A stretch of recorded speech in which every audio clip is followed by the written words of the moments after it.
Assalamualaikum warahmatullahi wabarakatuh. Alhamdulillah, anak-anak sekalian, mari kita bersyukur kepada Allah Subhanahu wa Ta'ala karena pada saat ini kita bisa melaksanakan pembelajaran fisika lanjutan dari materi yang sebelumnya sudah kita bahas. Materi yang sebelumnya yang kita bahas adalah tentang momen inersia. Dan bagi anak-anak yang belum membaca, menyimak tentang momen inersia ini, bisa anak-anak lihat linknya. Bagaimana dan seperti apa tentang momentum sudut? Silahkan disimak videonya sampai selesai. Momentum sudut adalah ukuran kesulitan suatu benda untuk mengubah arah gerak dari suatu benda yang sedang berputar atau bergerak melingkar.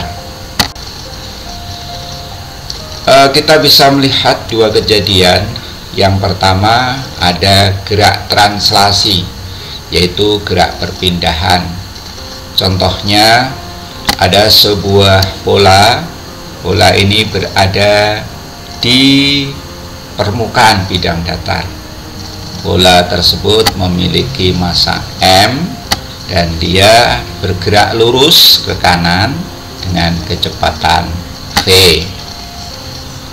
Pada gerak translasi, sebagaimana anak-anak pelajari di materi kelas sebelumnya, bahwasanya benda ini memiliki momentum linier. Besar momentum linearnya perlu diingat lagi, yaitu P sama dengan M kali V. Tentu masih ingat ya, P adalah momentum, satuannya adalah kilogram meter per sekon, sedangkan M itu adalah massa, satuannya kilogram, dan V di sini adalah kecepatan yang satuannya meter per sekon. Bagaimana perbedaannya dengan gerak rotasi? Pada gerak rotasi di sini sama-sama ada sebuah bola. Bola tersebut juga memiliki massa M, tapi yang kita catat karena dia bergerak melingkar atau berotasi, yang kita tinjau adalah bukan massanya namun momen inersianya. Jadi momen inersia di sini identik dengan massa pada gerak translasi. Jadi bola memiliki momen inersia I. Bola tersebut akan bergerak dengan kecepatan linear V juga, namun gerakannya adalah gerakan melingkar. Dan gerakan melingkar ini dia membentuk satu lintasan dengan jari-jari R. Dia gerak melingkar pada sebuah sumbu. Persumbuannya kita lihat secara 3 dimensi dari bawah ke atas di tengah-tengahnya, dan dia akan melanjutkan gerakan yang membentuk lintasan melingkar. Sedangkan gerak melingkar bola ini memiliki kecepatan sudut omega. Maka benda memiliki momentum sudut. Sekali lagi, bukan momentum linear tapi momentum sudut. Besar momentum sudutnya L sama dengan I kali omega. L momentum sudut, satuannya adalah kilogram meter kuadrat per sekon, sedangkan omega, I adalah momen inersia yang satuannya kilogram meter kuadrat, dan omega adalah kecepatan sudut yang satuannya radian per sekon. Selanjutnya kita bahas tentang hukum kekekalan momentum sudut. Bunyi dari hukum kekekalan momentum sudut adalah selama tidak ada gaya luar yang mempengaruhi benda, maka besar momentum sudut benda yang bergerak melingkar selalu tetap. Pernyataan hukum kekekalan momentum sudut tersebut bisa ditulis dalam bentuk rumus, yaitu L sama dengan L aksen. Karena L momentum sudut besarnya adalah I kali omega, maka dari L sama dengan L aksen bisa dituliskan, dijabarkan menjadi I kali omega sama dengan I aksen kali omega aksen. Dan inilah rumus sederhana dari hukum kekekalan momentum sudut. Adapun keterangannya, L sendiri adalah momentum sudut yang satuannya kilogram meter kuadrat per sekon. I momentum inersia awal, satuannya kilogram meter kuadrat. I aksen adalah momen inersia akhir, satuannya kilogram meter kuadrat. Omega adalah kecepatan sudut awal yang satuannya radian per sekon. Omega aksen adalah kecepatan sudut akhir yang satuannya adalah radian per sekon. Terus kita langsung saja ya anak-anak sekalian, disimaknya dengan benar-benar supaya nanti kalian bisa menanyakan bagian-bagian yang sulit. Dan Bapak teruskan dengan contoh soal pertama. Kalian bisa lihat, hitunglah momentum sudut benda yang mempunyai momen inersia 2 kg meter kuadrat dan berotasi pada sumbu tetap dengan kecepatan sudut 1 radian.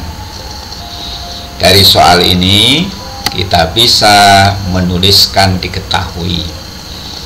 Jadi I berarti sama dengan 2 kg meter kuadrat, sedangkan omeganya 1 radian per sekon. Kalau ditanya L, yaitu berapa momentum sudutnya, maka kita bisa jawab dengan rumus yang baru saja kalian lihat tadi. Ingat ya bahwa L adalah I kali omega.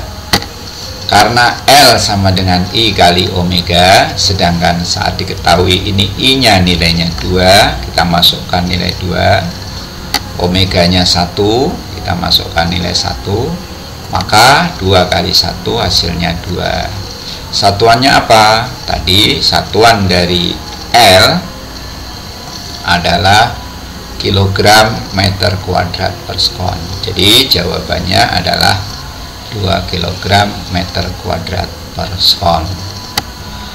Langsung, biar kaya, biar banyak pengetahuan tentang soal, sehingga nanti kalau ada soal-soal anak-anak bisa menyelesaikan dengan baik.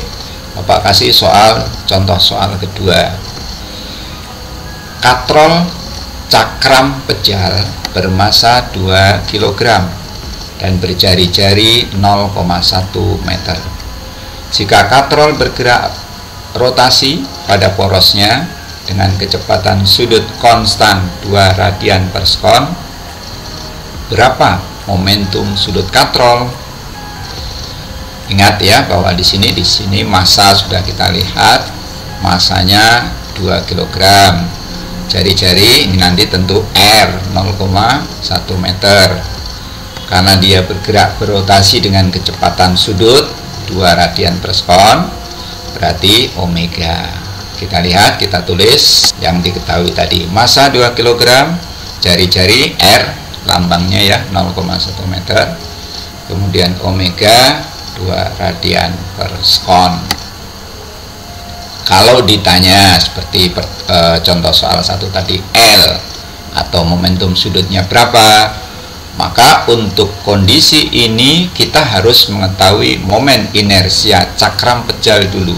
Kita ingat ketika membahas tentang momen inersia, itu cakram pejal memiliki rumus I sama dengan setengah M R kuadrat. karena yang diketahui M-nya itu adalah 2, sehingga di sini kalau kita masukkan dalam rumusnya sesuai rumus setengah ya. M-nya kita isi 2, kemudian R-nya kita isi 0,1 ini. Karena R kuadrat berarti 0,1 kuadrat. Nah, sedangkan kita mengetahui setengah kali 2 berapa? Setengah kali 2 1 ya. Setengah kali 2 itu 1. Sering anak-anak ini menjawabnya 2 atau bahkan 4. Keliru ya, banyak ya. Jadi berarti kalau kita teruskan 1 kali 0,01 ya tetap 0,01. Satuannya apa tadi? Ya, satuannya adalah kilogram meter kuadrat. Terus ini tadi kita baru menemukan I-nya, sedangkan untuk mencari momentum sudutnya bukan I rumusnya tapi L. L adalah I kali omega. I-nya tadi sudah kita temukan, kita temukan 0,01 masuk ya. Kemudian omeganya dari yang diketahui di soal ini adalah 2 radian per sekon, kita masukkan 2 di sini.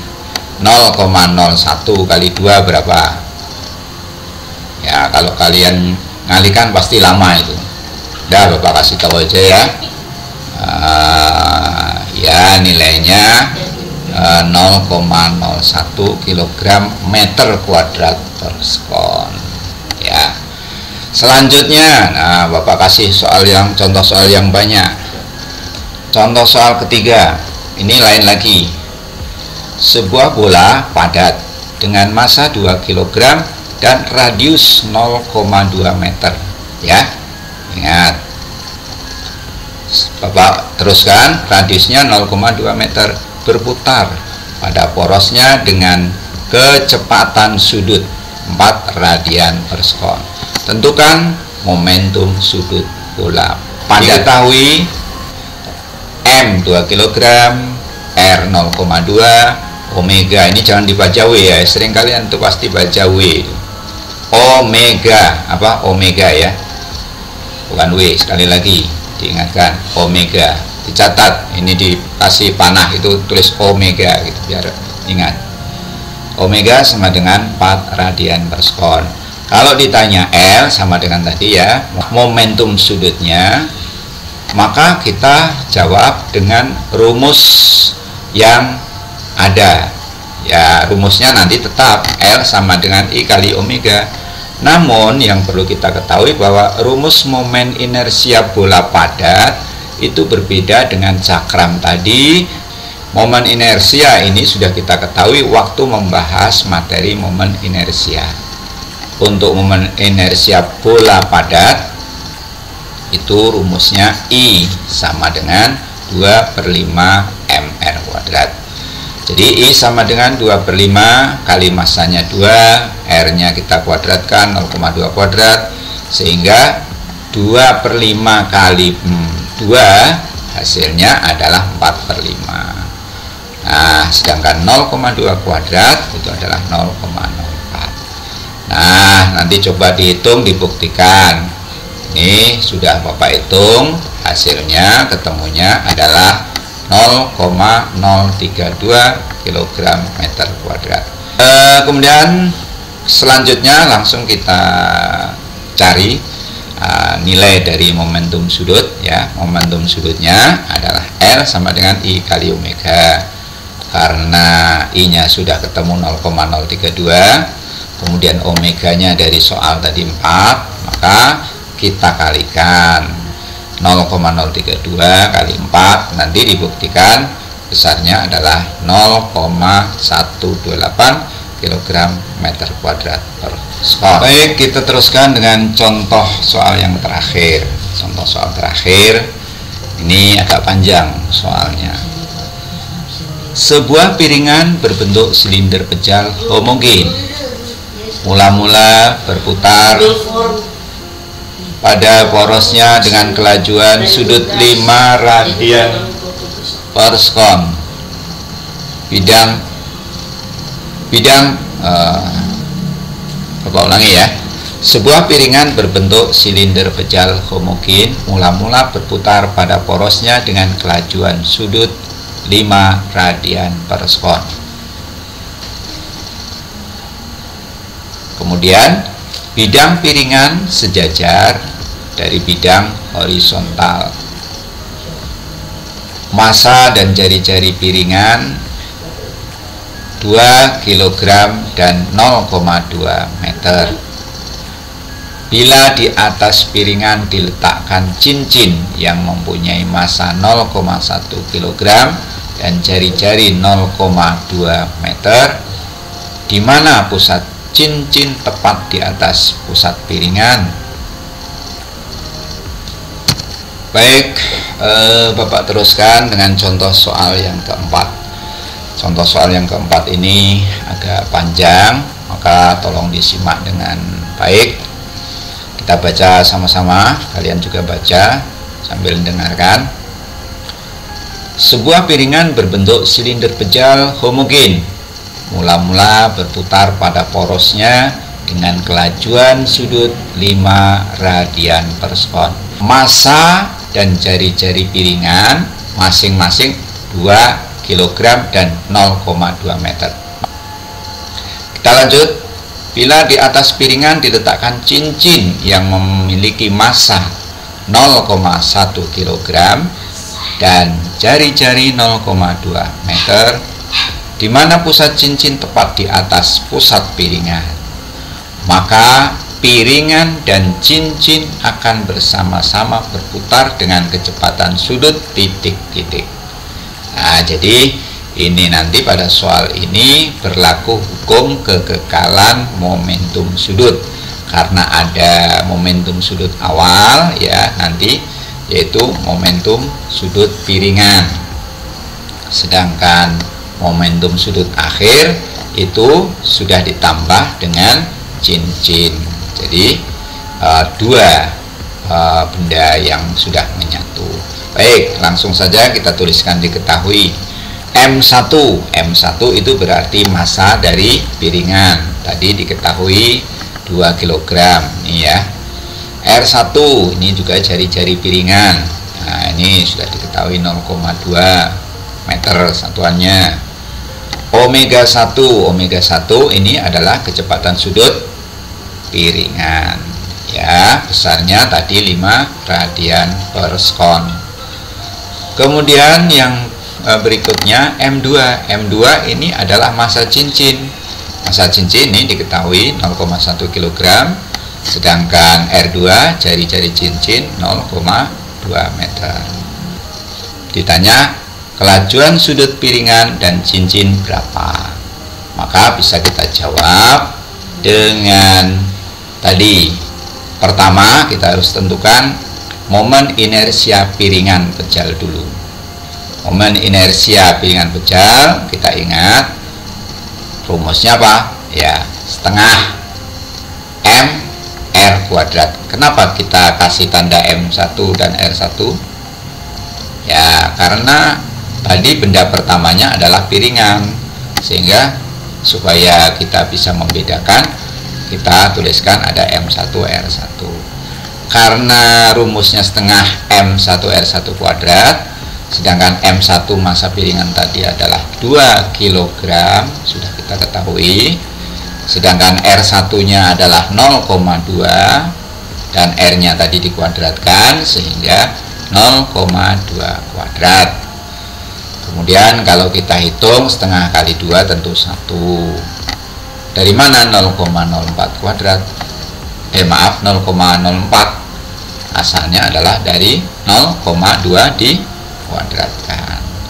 Kalau kita kalikan 1 kali 0,04, hasilnya tetap 0,04. Satuannya adalah kilogram meter kuadrat. Ini kita baru mencari momen inersia piringan pejal. Kita teruskan mencari momen inersia cincin untuk benda kedua. Momen inersia cincin adalah mr kuadrat. Maka kita tuliskan I sama dengan mr kuadrat. M massa cincin ini adalah 0,1, kemudian jari-jari cincin tadi adalah 0,2, jadi 0,2 kita kuadratkan, hasilnya 0,1 kali 0,04, dan hasil akhir adalah 0,004. Selanjutnya yang ketiga, kita cari setelah berputar dua-duanya, berarti momen inersia piringan dan cincin. Kalau kita tambahkan tadi momen inersia untuk piringannya 0,04, sedangkan untuk momen inersia cincin 0,004, kita jumlahkan, hasilnya adalah 0,044 kg meter kuadrat. Kalau tadi pertanyaannya adalah berapa kecepatan sudut dari gabungan antara piringan dengan cincin, maka kita gunakan hukum kekekalan momentum sudut, yaitu momentum sudut awal L1 sama dengan momentum sudut akhir L2. Anak-anak tahu bahwa L itu adalah I kali omega. Kalau L1 berarti I1 kali omega 1. I1 sekali lagi adalah momen inersia piringan, sedangkan omega 1 adalah kecepatan sudut piringan sebelum dia dikasih cincin. Sedangkan I2 adalah momen inersia cincin dan piringan, sudah menjadi satu ya, I2 kali omega 2. Omega 2 adalah kecepatan kedua benda yang sudah menyatu. Kalau kita masukkan nilainya, I1 sama dengan tadi 0,04, omega 1-nya 5, I2 0,044, omega 2-nya yang ditanya 0,04 kali 5, nanti anak-anak hitung ya, hasilnya adalah 0,2.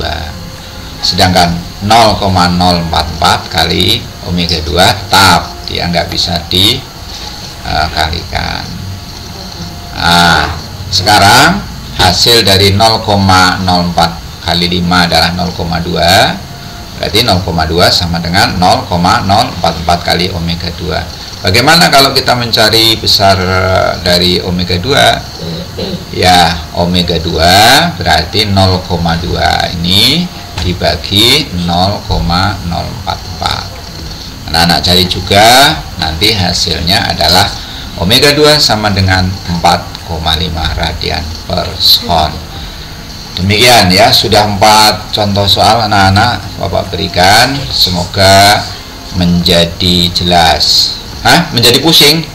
Oh, menjadi pusing, menjadi jelas. Oke. Terima kasih kepada anak-anak sekalian, kalian sudah meluangkan waktu untuk menyimak materi pembelajaran daring ini. Semoga materi ini bermanfaat untuk kalian dan menjadi ilmu yang bisa disimpan di dalam otak sehingga menjadi anak yang pandai, yang pintar. Oke ya? Mohon maaf anak-anak apabila ada kata-kata yang kurang benar, kurang pas dan keliru, ya itu wajar ya, manusia namanya. Dan terima kasih sekali lagi, selamat mengikuti daring pembelajaran daring berikutnya. Bapak ucapkan wassalamualaikum warahmatullahi wabarakatuh.